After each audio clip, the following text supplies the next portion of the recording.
እሺ ውድ ተማሪዎች እንዴት ናችሁ?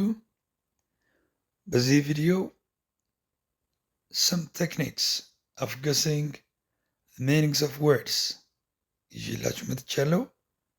የቮካብለሪ ጥያቄዎችን እንዴት ውጤታማ በሆነ መንገድ ልትሰሩ የምትችሉበትን ቴክኒኮች ይዤላችሁ መጥቻለሁ ማለት ነው። ምሳሌዎችን በማየት እንዲሁም ደግሞ የተመረጡ የማትሪክ ጥያቄዎችን በመስራት አሳያችኋለሁ። Stay tuned.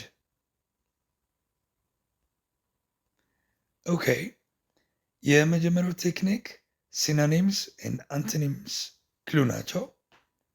ሲኖኒም አንቶኒም ክሉ ማለት አንዳንድ ጊዜ የቃሉ ፍቺ ወይም ደግሞ ተቃራኒው በኮንጃንክሽን አማካኝነት ሊሰጥ ይችላል።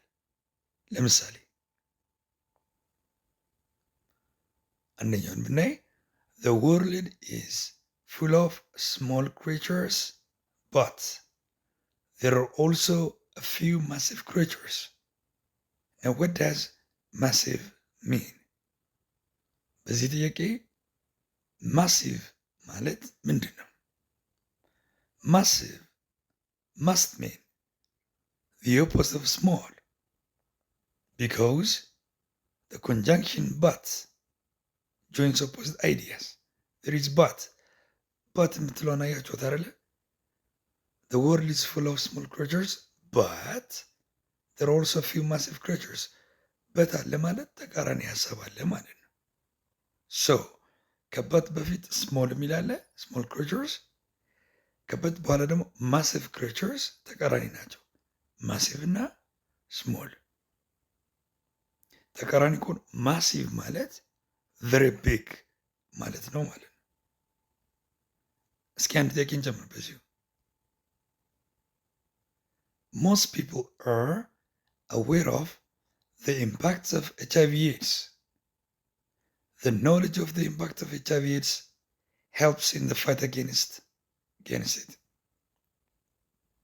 Aware of በዚህ ጥያቄ ላይ must mean to have the knowledge of something. ምክንያቱም ምንድን ነው አዌር ኦፍን የተጠቀምንበትና the knowledge of የተጠቀምንበት ኮንቴክስት ተመሳሳይ ነው። aware of the impact of HIV/AIDS ይልና the knowledge of the impact of HIV/AIDS የሚያሳየው ነገር ሁለቱ በተመሳሳይ መንገድ ተጠቅመናቸዋል ማለት ነው። that means ተመሳሳይ ትርጉም አላቸው ማለት ነው። okay, now let's go to another clue. punctuation mark clues. እዚህ ማለት ደግሞ አንዳንድ የስርዓተ ነጥቦች የቃላትን ትርጉም በመወሰን ሚና ይኖራቸዋል። በተለይ ኮማ። let's have example.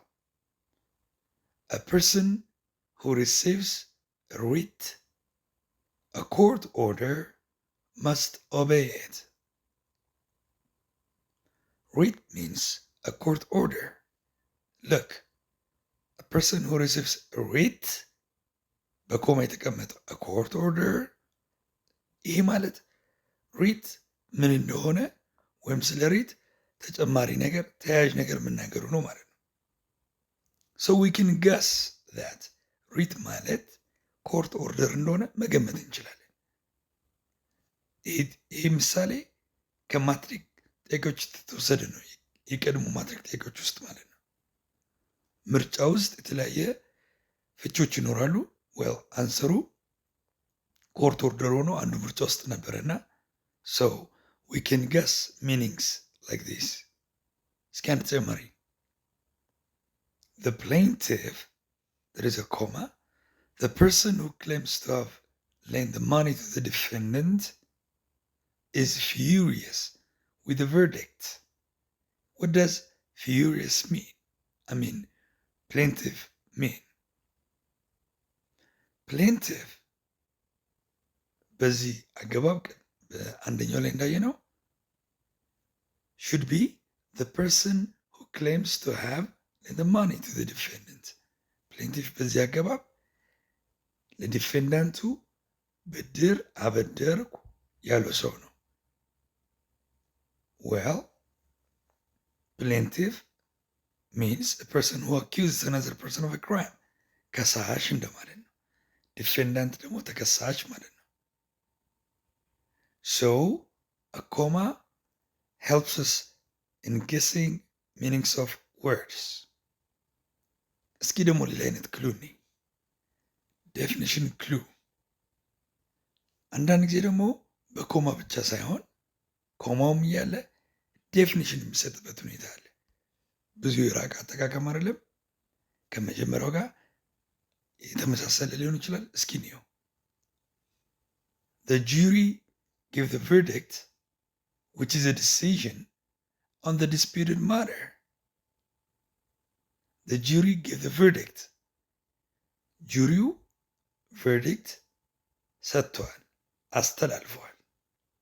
ጁሪ ማለት ዳኛ ማለት ነው። የዳኞች ግሩፕ ማለት ነው። ነው ጁሪ ኖርማሊ አክቹዋል ጀጅስ ባይሆኑም ፍርድ የሚሰጡ ሰዎች ናቸው። ቨርዲክት ማለት ደግሞ which is a decision on the disputed matter. So based on the sentence ዴፊኒሽኑ ተሰጥቷል ማለት ነው። which is a decision የሚለው ነገር ሪሌቲቭ ክሎዝ ነው። ትዝ ይላችሁ እንደሆነ ሪሌቲቭ ክሎዝ ወይ ተጨማሪ ኢንፎርሜሽን ይሰጣል ወይ ዴፊኒሽን ይሰጣል። So verdict has got something to deal with a decision on a disputed matter. በዚህ አይነት መንገድ መገመት እንችላለን ማለት ነው። Okay, now let's have another clue. Word formation clue. Word formation clue ደግሞ using prefixes and suffixes we can guess meanings of words. We can build words እንደምታውቁት ቃላትን ፕሬፊክስ ሰፊክስ እየጨመርን መመስረት እንችላለን። ፓርት ኦፍ ስፒቹን እየቀየርን ወይም ሚኒንግ እየጨመርን ማለት ነው። ፕሬፊክስ ሌተርስ አድድ ቢፎር ወርድ ናቸው። ሰፊክስ ደግሞ ሌተርስ አድድ አት ኤንድ ኦፍ ወርድስ ቅድመ ግን ቅጥያ ድህረ ግን ቅጥያ እንደሚባለው ማለት ነው። እነሱን በማየት መገመት እንችላለን። እስኪ ምሳሌዎች እንይ። Number 1, the loss was unavoidable. The loss was unavoidable. What does unavoidable mean? In the word unavoidable, there is the prefix un. Unavoidable በሚለው ውስጥ an የሚል ፕሬፊክስ አለ። an ማለት አፍራሽ ቃል ነው። That means not avoidable. ኤብል ማለት ደግሞ ካን ማለት ነው። እንደምታውቁት ኤብል ያለባቸው ቃላት ካን ቢ የሚል ትርጉም አለባቸው። አንአቮይደብል ማለት that cannot be avoided ማለት ነው። well avoid የሚለውን ቃል የምታውቁ ይመስለኛል። በዚህ ላይ ከብዳችሁ ይችላል። unavoidable means something that you cannot avoid ማለት ነው። በዚህ መረዳት ይቻላል። ግን ሌሎች የማታውቋቸው ቃላትን ላይ እንኳን እነዚህ አፍራሽ ፕሬፊክስ አን፣ ኢን፣ ዲስ ናን፣ ዲኢዲ በሚመጡ ጊዜ አፍራሽ ትርጉም እንዳላቸው እንረዳለን። ስለ እነዚህ ማወቅ ይኖርብናል ማለት ነው። ዌል ወርድ ቢልዲንግን የያዙ ጥያቄዎችን ለብቻ በሌላ ቪዲዮ ከማትሪክ ወይም ከኢንትራንስ ኤግዛም ላይ ብዙ ጥያቄዎች ስላሉ እነሱን እንሰራላችኋለሁ። ግን ለዚህ ቪዲዮ ፐርፐስ የሚከተሉትን ማብራሪያዎች ሰጣችኋለሁ። Let's have one more example and we'll go to the explanations. ሁለተኛ, his clothes were inappropriate for the occasion. I think you can get the meaning here. Inappropriate means not appropriate. ተገቢ ያልሆነ ማለት ነው።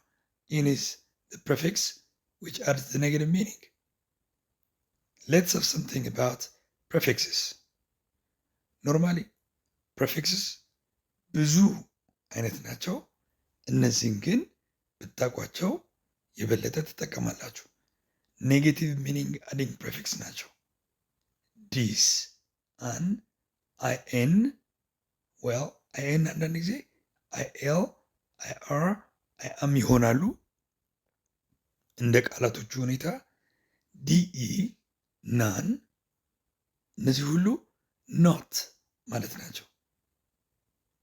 ምሳሌዎችን እስኪ correct, incorrect. Incorrect means not correct.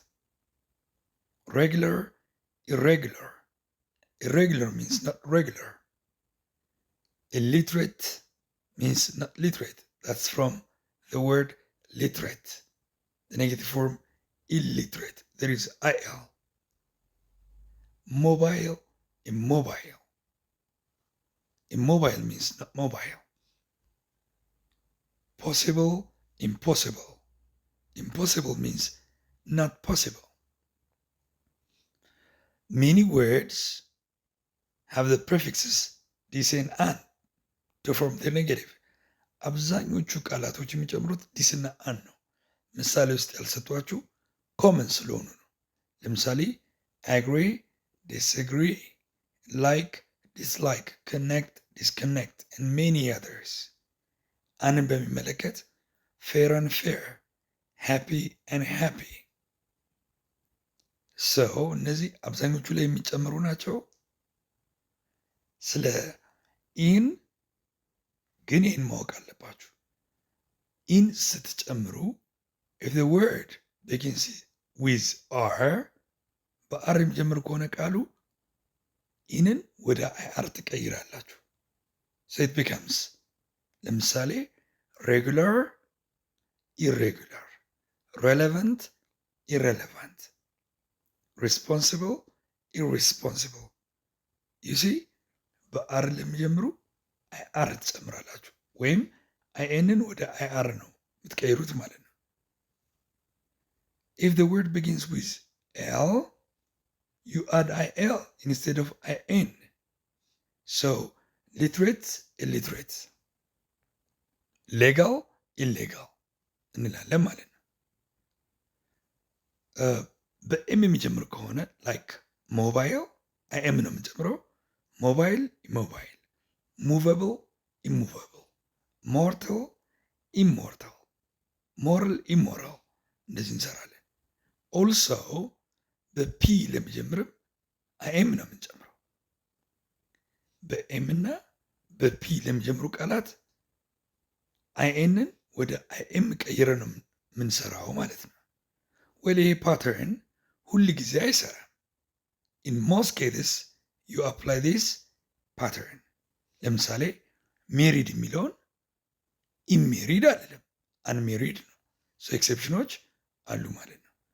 ከዚህ በተጨማሪ አንዳንድ ቃላት የተለያየ ፕሬፊክስ ሊወስዱ ይችላሉ። ለምሳሌ ኤብል አንኤብል እላለው። ኤቢሊቲ ሲሆን ኢንኤቢሊቲ እላለው። እንዲሁም አንዳንድ ጊዜ ዲስኤቢሊቲ ልም እችላለሁ። እነዚህ የተገናኙ ቃላቶች ናቸው። they have different meaning and መጠነኛ ቅያሬ ያለው። በዚህ አይነት መንገድ መረዳት አለብን። ይህ ስናጠና እንግሊሽ ውስጥ ብዙ ጥያቄ ስንሰራ እየገባን ይመጣል። ማትሪክ ላይ በእነዚህ ዙሪያ ሲሪየስሊ ብዙ ጥያቄዎች ስለሚኖሩ የማትሪክ ጥያቄዎች ላይ ልትሰሩበት ይገባል ማለት ነው። ቀላል ይመስላሉ፣ ግን ብዙ ጊዜ ይጠይቃሉ። አንዳንዴ ትሪኪ ናቸው፣ ልትሸወዱ ትችላላችሁ። ኤክሴፕሽኖች ወይል ቅድም እንዳልኳችሁ እነዚህ አይ ኤም አይ ኤን ዲስ አን ሲኖር ኔጌቲቭ ትርጉም ነው ብዙ ጊዜ፣ ግን እነዚህ ጋር መጠንቀቅ አለባችሁ። ለምሳሌ ኢንፍሌሜብል ማለት ያው ፍሌሜብል ተቀጣጣይ ነው። ኢንፍሌሜብል ማለት ተቀጣጣይ ያልሆነ ማለት አይደለም። ኢንፍሌሜብል ሚንስ ሃይሊ ፍሌሜብል፣ እንደውም በጣም ተቀጣጣይ ማለት ነው። ፍሌሜብል እና ኢንፍሌሜብል ሲኖኒም ናቸው ማለት ነው። አሁን የሚገርም ነው። ሁለተኛንም ይት እስኪ ኢንቫሉዌብል ማለት ሃይሊ ቫሉዌብል ነው። ኔጌቲቭ ቃል አይደለም። ኢንቫሉዌብል ማለት እንደውም ውድ፣ በዋጋ የማይተመን፣ ዋጋ የማይወጣለት because it's dear ማለት ነው። ያሳስታል። its meaning priceless ማለትም ነው። invaluable ማለት priceless ማለትም well እንደምታዩት the word price has a suffix less priceless ላይ less የምትል suffix አለች። አብዛኛውን ጊዜ less ያለባቸው ቃላቶች ኔጌቲቭ ናቸው። almost in every case fruitless ማለት without fruit ማለት ነው። colorless ማለት without color powerless in the same manner ነገር ግን when it comes to pricelessን በሚመለከት ግን it's different priceless ማለት ዋጋ የሌለው ማለት አይደለም። እንደውም ውድ በዋጋ የማይገመት ማለት ነው። የሚገርማችሁ ነገር የ12ኛ ክፍል የኢንትራንስ ኤግዛም ፈተና አብዛኛውን ጊዜ እነዚህን ቃል ይጠይቃሉ። ተደጋግሞ ብዙ ጊዜ ታዩታላችሁ። አንዴ በኢንቫሉብል ይጠይቃል፣ ምርጫ ውስጥ ፕራይስለስ ይኖራል። ፕራይስለስን ይጠይቃል፣ ምርጫ ውስጥ ኢንቫሉብልን ይጠይቃል። ያሳስታሉ።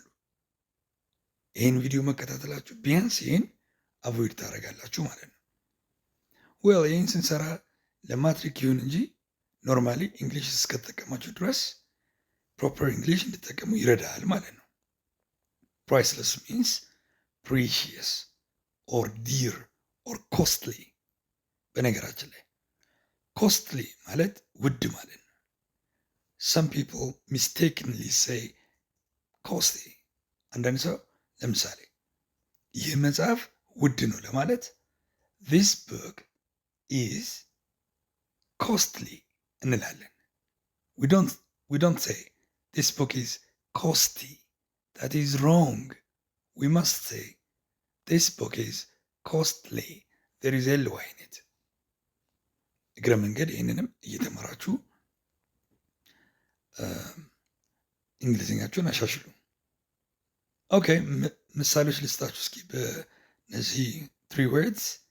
benzene is inflammable። ቤንዚን inflammable. yes, it easily catches fire. number 2, wow, your necklace is priceless. priceless አንዳንድ ጊዜ ውድ የሚያምር በጣም በቃ it's rare, it's of high quality ማለትም ይሆናል። number 3, thanks for your invaluable advice። ለዚህ ዋጋ ለማይተመንለት ውድ ለሆነው ምክርህ አመሰግናለሁ። I hope you've learned it. Very good things here. Okay, now let's have some entrance and great national exam vocabulary questions. እነዚህ የተመረጡ ጥያቄዎች ናቸው ከቀድሞ የ10ኛ ክፍል ፈተናዎች የማትሪክ ፈተና ላይ አይደለ ከነሱ እንዲሁም ደግሞ ከኢንትራንስ ኤግዛም ላይ የወሰድኳቸውን ጥያቄዎች አሳያችኋለሁ። ወል ይሄ የመጀመሪያው ቪዲዮ ነው። በቮካብለሪ ላይ በፓርት 2 እና ፓርት 3 ላይ ብዙ እናያለን። እስኪ አንድ ባንድ እናያቸው። የመጀመሪያው ኤ ሰብስቲቱሽን ነው። በነገራችን ላይ ቮካብለሪ በተለያየ መንገድ ይጠየቃል። አሁን ኢንተርናሽናል ፈተናዎች ላይ ስታዩ ሰብስቲቱሽን እና ኮምፕሊሽን ብቻ ሳይሆን ሌሎች ቹዝ ዘ ኦድ ዋን አውት፣ ሲኖኒም፣ አንቶኒም እየተባለ ይጠየቃል። በዚህ በዩኒቨርሲቲ ኢንትራንስ ኤግዛም በእኛ ሀገር የዩኒቨርሲቲ መግቢያ ፈተና ላይ በሁለት አይነት መንገድ ይጠየቃል። አንደኛው ሰብስቲቱሽን ነው፣ ሁለተኛው ኮምፕሊሽን ነው። ኦን አቨሬጅ 30 የሚያክሉ ጥያቄዎች አይጠፉም። ሰብስቲቱሽን አንድ 15 ጥያቄዎች አይጠፉም። ከዓመት ዓመት ቫሪ ያደርጋል ቁጥራቸው። ለማንኛውም በዚህ ቪዲዮ ሰብስቲቱሽን ጥያቄዎች እንዴት እንደሚጠይቁ እንዴት እንደሚመለሱ ከተማርነው ትምህርት ጋር እያይዘን እንሰራለን ማለት ነው።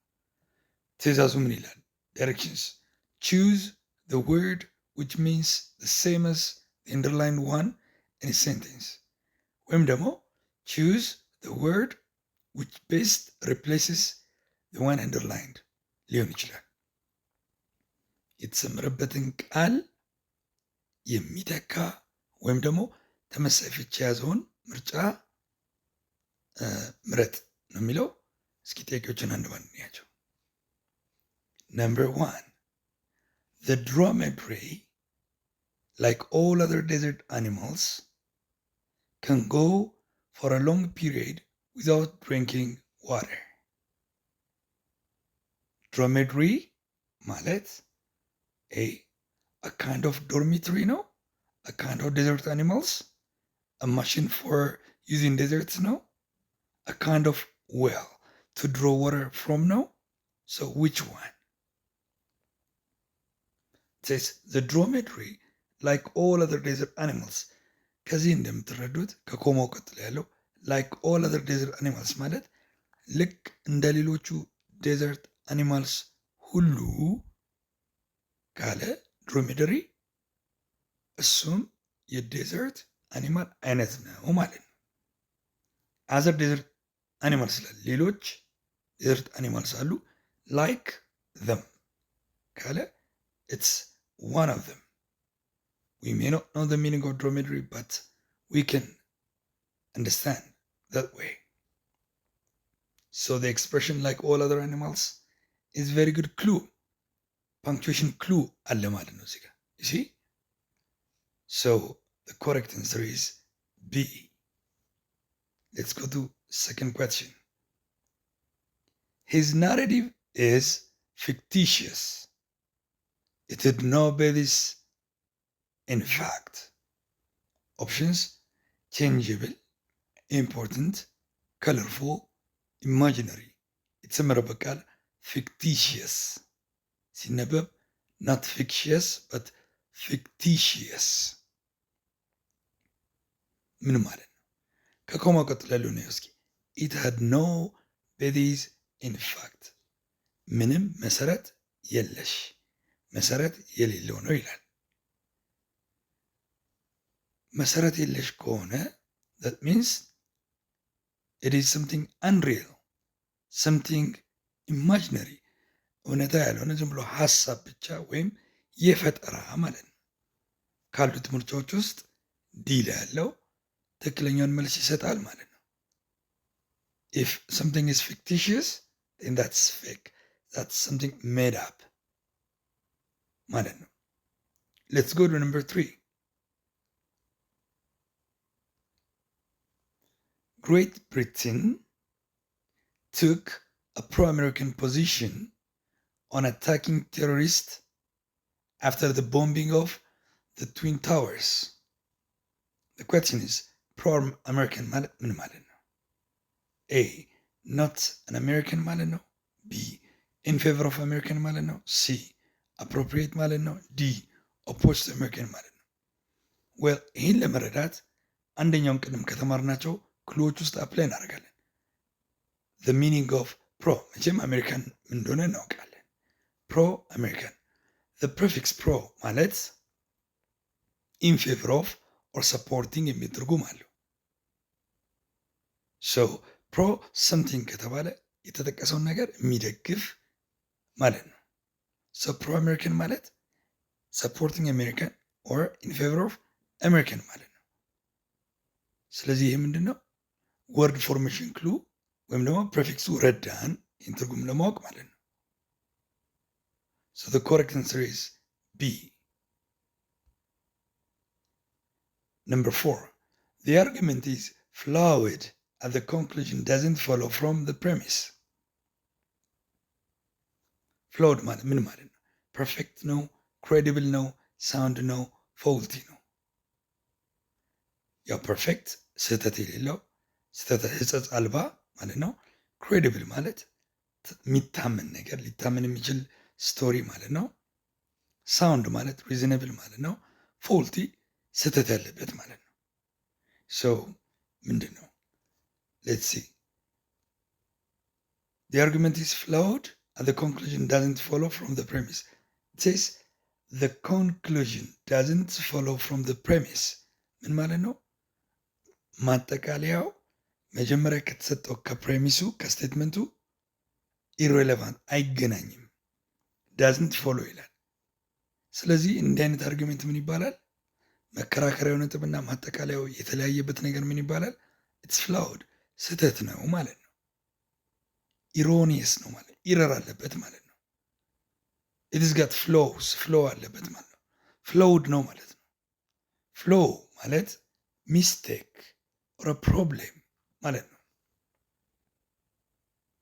ኦኬ ሶ ዘ አርጉመንት ኢዝ ፍሎውድ ማለት ኢትስ ጋት ሚስቴክ ሶ ኢትስ ፎልቲ ማለት ነው። ስህተት አለበት ማለት ነው። ባይ ዘ ዌይ ፍሎውለስ ሚንስ ፐርፌክት። ፍሎውለስ ማለት ሕጸጽ አልባ ፐርፌክት ማለት ነው። ሌትስ ጎ ነምበር 5 all what you have said is nice. It is really priceless for our success. I agree. Priceless ማለት ማለት ነው። well in this video priceless የሚለውን ትርጉም አይተናል። ነገር ግን ባናውቀው ኖሮ ወይም ፈተና ላይ ብንሆን ኖሮ መቸኮል አይኖርብንም። well ምርጮቹ እናያለን። incredible, unimportant, worthless, invaluable ፕራይስለስ መጀመሪያ ሲታይ ለስን በማየት ኔጌቲቭ ቃል ይመስላል። መጠንቀቅ አለብን ብለናል። ሶ ባናውቀው እንኳን ምን እንደምለው it says I agree it's really priceless for our success. I agree ያልከው ነገር ለስኬታችን ፕራይስለስ ነው እና እስማማለሁ ካለ ፖዚቲቭ ነገር እንደተነገረ ማወቅም ደግሞ ይኖርብናል።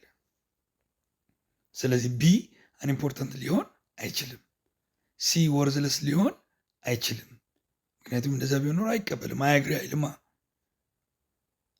ዌር ቢትዊን ኤ ኤንድ ዲ the perfect meaning of priceless is invaluable. invaluable ማለት ያው ውድ በጣም ጠቃሚ ማለት እንደሆነ ቅድም ቮካብለሮችን ስናይ አይተናል። so the correct answer is D.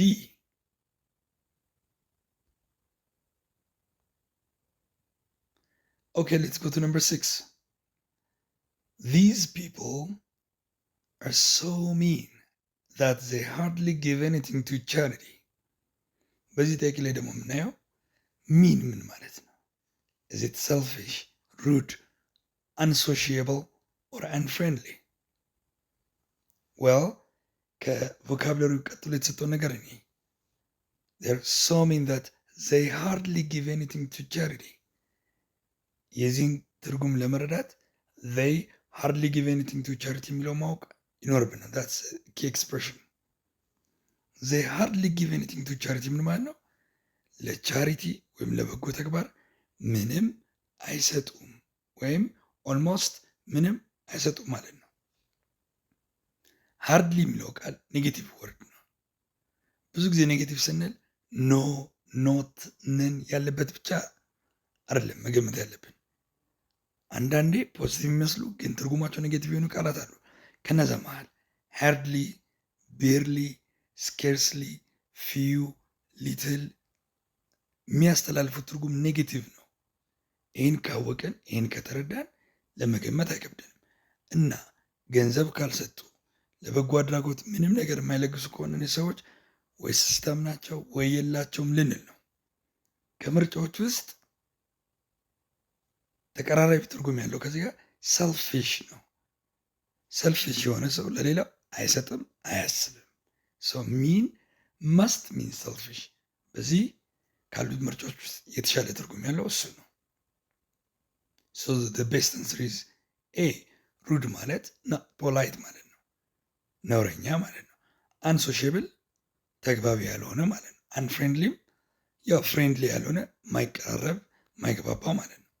ነገር ግን የተሰባት ናት ጊቪንግ ለሌላው አለመስጠት ስስትን የሚያሰቃል ስለሆነ ሰልፊሽ is the best answer. Let's go to the next question. 7. Agatha Christie is a prolific writer.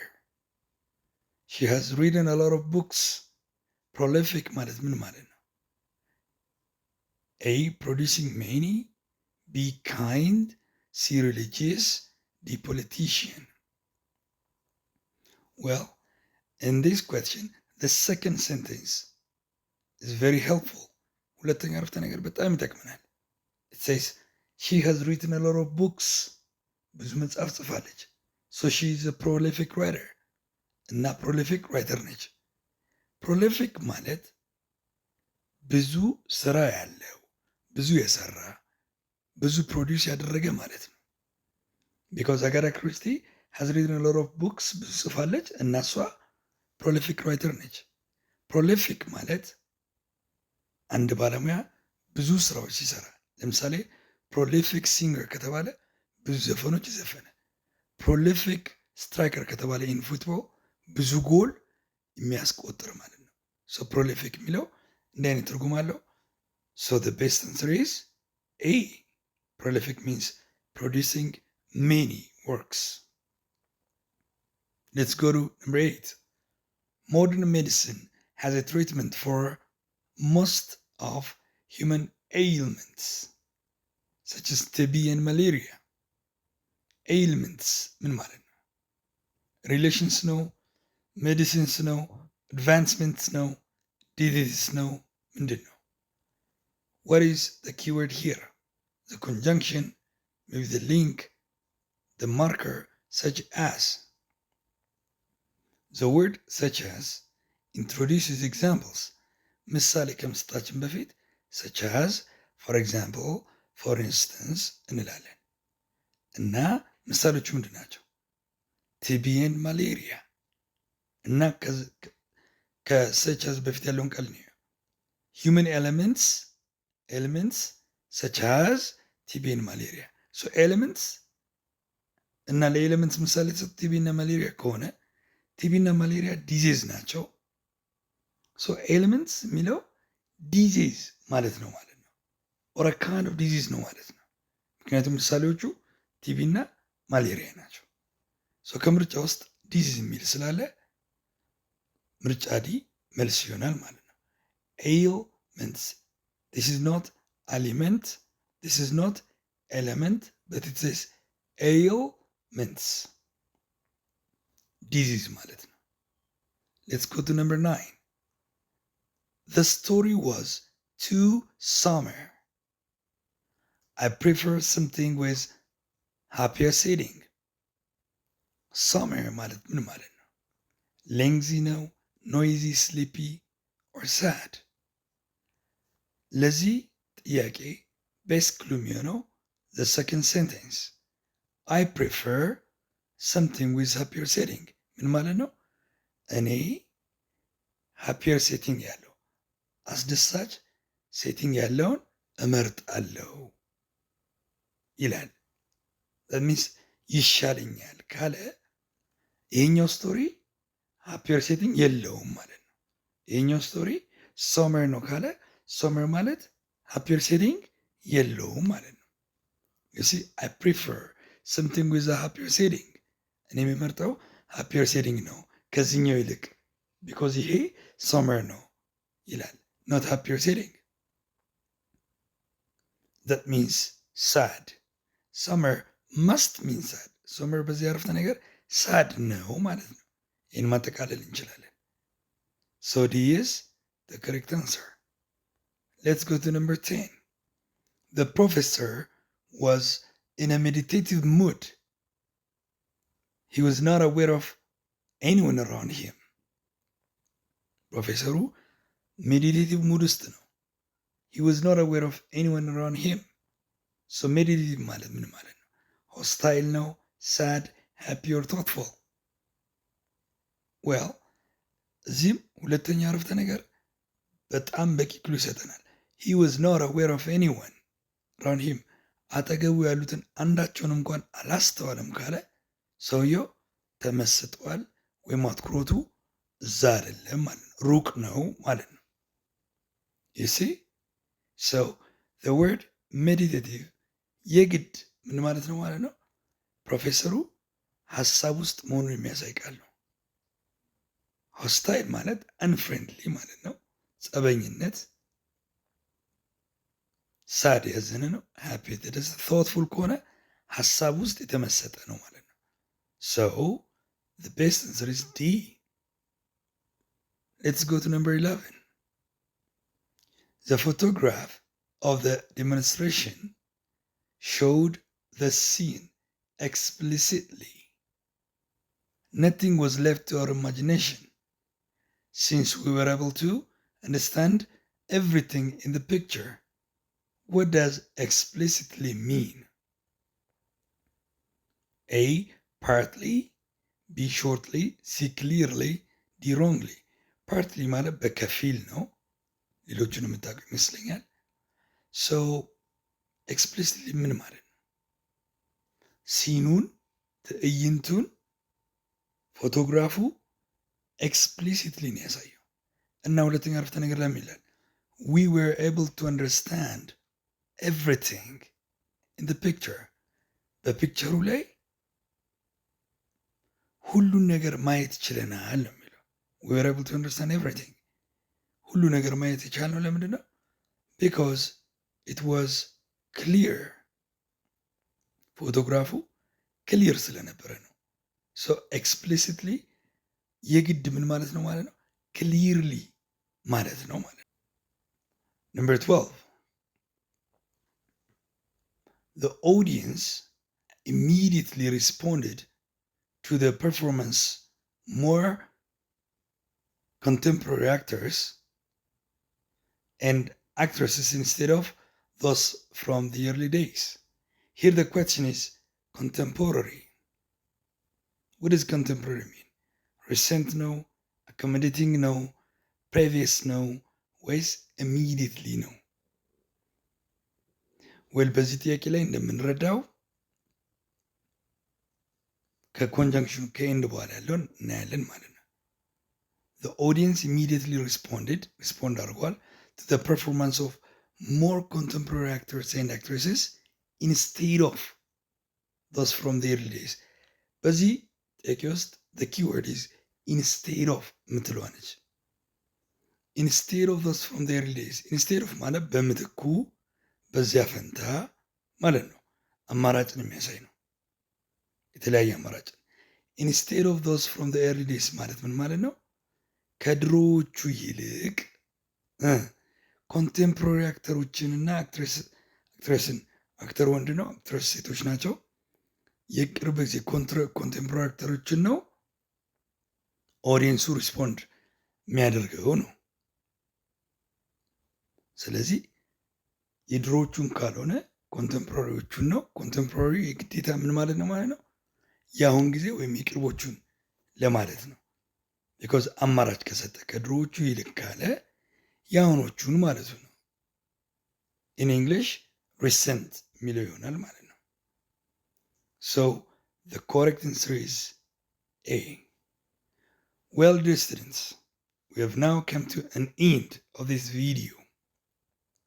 በእርግጠኝነት ቮካብለሪ ጥያቄዎች እንዴት እንደሚሰሩ አሳይቻችኋለሁ። ሁሉም ቮካብለሪ ጥያቄዎች በዚህ አይነት መንገድ አይሰሩም። አንዳንድ ጊዜ ከበድ ያሉ እነዚህን ቴክኒኮች አፕላይ የማናደርግበት ጥያቄ ሊጠየቅ ይችላል። ሌሎች ደግሞ አማራጮችን ጥያቄዎቹን እየሰራን አሳያችኋለሁ። በዚህ ቪዲዮ ያየነው ሰብስቲዩሽን አይነት ጥያቄዎችን ነው። በሚቀጥለው ቪዲዮ ኮምፕሊሽን አይነቶችን እናያለን።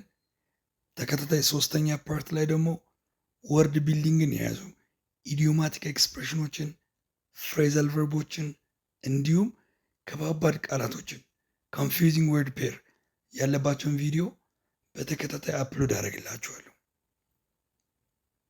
Thanks for watching this video and keep on studying hard. Goodbye.